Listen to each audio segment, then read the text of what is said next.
In discussions about societal development, a common narrative persists.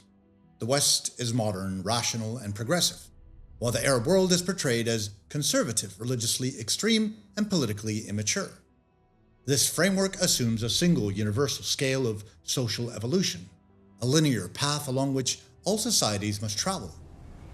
Yet, such an assumption is both historically and philosophically flawed. It overlooks the reality that civilizations evolve according to their own internal logics, responding to unique combinations of geography, history, culture, and power relations. As the historian Edward Said observed, Western discourse has long framed the Arab world as a space that exists outside history, a perception that both misrepresents and constrains Arab agency. By framing the Arab world as backward or lagging behind, this narrative imposes a false hierarchy of modernity, suggesting that all societies must imitate European models of political, social, and cultural development to be considered legitimate actors on the world stage. In reality, each society has the right to define its own path and pace of progress. The Arab world, with its rich and complex history, has its own rhythms of change, negotiation, and innovation. Understanding this requires examining 5 interconnected points: the fallacy of a linear civilizational timeline, the impact of colonial legacies, the role of conservatism, the place of religion in public life, and the principle of self-determined modernization. One of the most persistent assumptions in Western discourse is that societies evolve along a fixed trajectory. Feudalism, then Renaissance, then Enlightenment, industrialization, liberal democracy, and so on.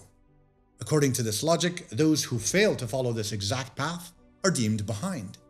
Yet history provides abundant evidence that civilizational development is plural and cyclical, not linear. During the Islamic Golden Age, from the 8th to the 13th century, the Arab world was the epicenter of scientific, philosophical, and artistic innovation. Scholars in Baghdad, Damascus, Cairo, and Cordoba translated, preserved, and expanded knowledge from Greek, Persian, and Indian sources. Algebra, optics, medicine, and astronomy flourished in ways unmatched in contemporary Europe. As Ibn Khaldun famously wrote, civilizations rise and fall in cycles. This perspective inherently challenges the notion of a linear hierarchy of cultures. Progress is not a single road with one end, but multiple paths intersecting and diverging over time. Furthermore, the Arab world has historically engaged in processes of modernization that were not imported from Europe. Cities such as Damascus and Cairo were centers of commercial and intellectual innovation for centuries.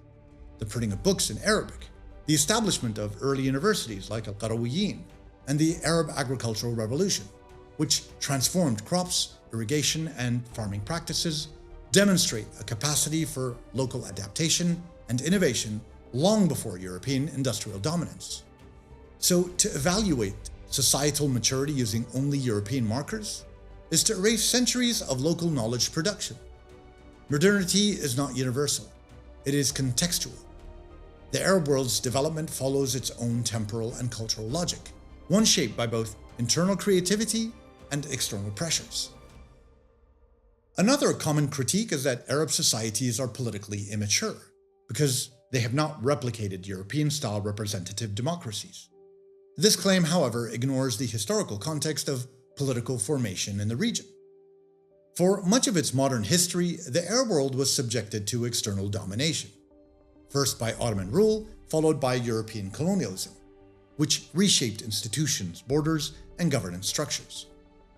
As the Arab Center in Washington notes, most of the nations in the Arab world were only founded in the mid-20th century, after emerging from decades of primarily British and French control. Imposed boundaries often disregarded tribal, religious, and cultural realities, resulting in political systems that required immense social negotiation to stabilize. Political structures are not universal either. Democracy itself in Europe emerged after centuries of religious wars, revolutions, and philosophical debate. To demand instant replication of these forms in post-colonial Arab states is to ignore both historical contingencies and social complexity. Moreover, Arab societies have long relied on mechanisms of governance suited to local realities: tribal councils, religiously informed arbitration, and community-based decision-making. These reflect a political pragmatism that prioritizes social cohesion. These forms may not resemble Western parliaments, yet they are not inherently backward. They are adaptive responses to particular social, historical, and environmental conditions. I really do appreciate you taking the time and watching the Candidi Chronicles. Please do join our community by subscribing so that you don't miss out on any content regarding the Arab and Muslim history, identity, and modern condition. And if you really do enjoy the channel week in and week out and would like to support us even further, please do join us at our YouTube membership program as well as on Patreon. Thanks again. A frequent accusation is that Arab societies are excessively conservative, resisting change in ways that impede development. But conservatism, particularly in the Arab context, is often a mechanism of social continuity rather than a barrier to progress. It preserves identity, collective memory, and moral frameworks. Nuha Arakat emphasizes this dimension of cultural conservatism. Conservatism to Muslims is reflected in the word Islam, which means to surrender or submit to God. Far from being a rejection of change, conservatism represents a negotiation between tradition and modernity, a careful calibration of social values amidst rapid transformation. Modernization does not necessarily entail abandoning tradition. Attempting to impose reforms without regard for cultural context can destabilize societies and provoke resistance. Many Arab societies thus adopt incremental, organic approaches to change, balancing innovation with continuity. This approach allows communities to retain coherence, preserve cultural memory, and maintain social trust, factors often overlooked in analyses that equate change with Western-style liberalization. Conservatism, in this sense, is a form of resilience. It is a conscious choice to maintain a connection to cultural and historical roots while selectively engaging with the modern world. Western perceptions often conflate religiosity with extremism, particularly in Muslim-majority societies. This framing is deeply misleading. Religion in the Arab world is not merely a set of prescriptions. It functions as a framework for ethics, social cohesion, and civic responsibility. Hawes Sinijr notes the distinction between faith and extremism. The lack of a political solution in the Israel-Palestine conflict has benefited a brutalized form of religion. In other words, extremism arises not from faith itself, but from political frustration, historical grievances, and structural inequality.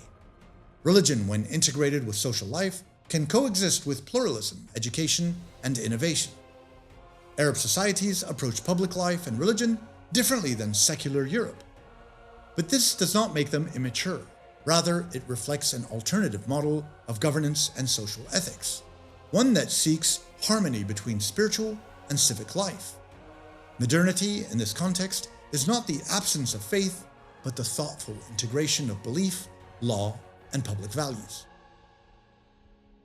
Perhaps the most important principle is the right of societies to chart their own course. Progress is not a universal measurement imposed externally. It is a collective, contextual project. Ali Shari'ati captures this elegantly. To be modern is not to be Western. It is to be oneself, consciously. Arab societies have historically pursued modernity in ways that reflect local values, needs, and priorities. Education reforms, cultural initiatives, and civic institutions often emerge organically, responding to internal social dynamics rather than external models.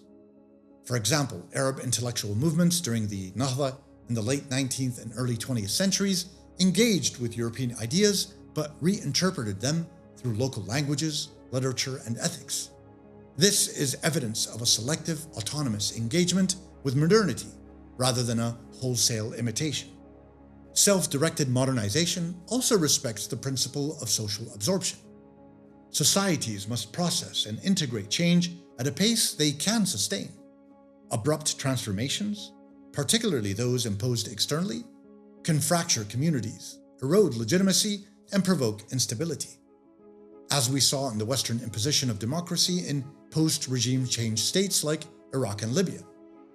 The Arab world's approach, emphasizing gradual adaptation, negotiation with tradition, and community involvement, demonstrates a conscious, culturally grounded path towards progress. The narrative that frames the Arab world as backward, conservative, or religiously extreme is historically narrow, philosophically flawed, and politically convenient. It fails to recognize that societies evolve according to their own logic, shaped by geography, history, and social structure. Civilisational maturity is not linear. Political systems emerge from context. Conservatism is often a mechanism of social continuity. Religion provides ethical and social frameworks rather than signaling extremism. And every society has the right to define its own pace of progress. To understand the Arab world, we must shift our gaze from judgment to context, from imitation to recognition. To quote Ibn Khaldun again, he observed, "Every civilization has its moment of light. None stays forever at noon." The Arab world, in its own rhythm, is crafting its moment of light, negotiating tradition, faith, and innovation on its own terms. Progress is not a universal highway, and the Arab world's journey reminds us that modernity can take multiple forms, each legitimate and valuable in its own right.